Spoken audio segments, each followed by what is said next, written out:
uputstvo za mikrokameru Mercedes ključu za auto. Prvo pogledajte kako uređaj vizualno izgleda.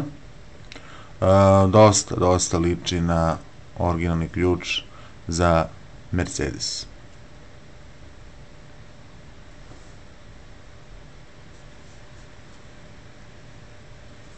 Dobro, uređaj ima 4 moda rada.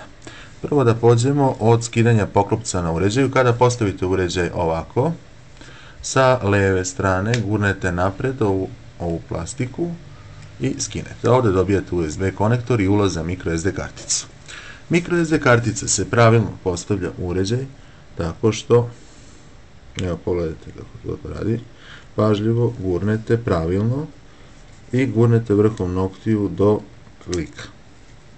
Potom vratite ovu plastiku tako što stavite prvo donji deo, gornji i samo povučete na dole. Uređaj se pali pritiskom i zadržavanjem pritiska u trajanju od 3 sekunde na ovaj taster ovdje. Ukoliko želite da napravite fotografiju, kliknete jedan put gore, uređaj je napravio fotografiju. Ukoliko želite da napravite audio-video zapis, pritisnite i zadržite pritisak u trajanju od 3 sekunde. Lampica je trepnula 3 puta i potom se ugasila. Sada uređaj pravi audio-video zapis. Ukoliko želite da prekinete snimanje, pritisnite ponovo ovaj taster i uređaj je zaustavio snimanje. Ukoliko sada recimo želite da ugasite uređaj, pritisnite i zadržite ovaj taster u trajanju od 3 sekunde. Ukoliko želite ponovo da upalite uređaj, pritisnite i zadržite u trajanju od 3 sekunde ovaj taster. Sad, pošto uređaj ima i mod audio video zapisa sa detekcijom na zvuk, pritisnite samo jedan put ovaj taster sa oznakom M.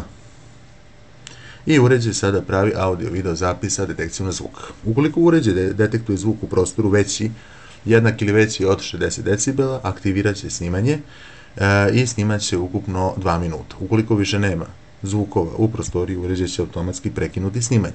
Ukoliko ima zvukova, uređaj će i dalje kontinuirano nastaviti da snima. Snimanje prekidate sa ponovo na ovaj gornji taster klikom jedan put. Ukoliko želite da snimate samo zvuk, onda pritisnite i zadržite taster M u trajanju od nekih 5 do 6 sekundi i ne puštate sve vreme dok pritiskate taster. Sada svetli plavo svetlo i uređaj snima audio zapis. Ukoliko želite da prekinete snimanje, pritisnite ponovo ovaj taster gore.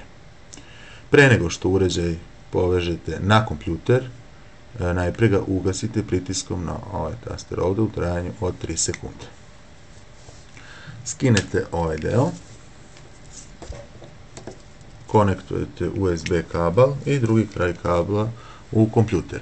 Uređaj se puni preko USB-a, kompjuter mora da bude upaljen dok se uređaj puni i punjenje traje nekih 3 do 4 sata.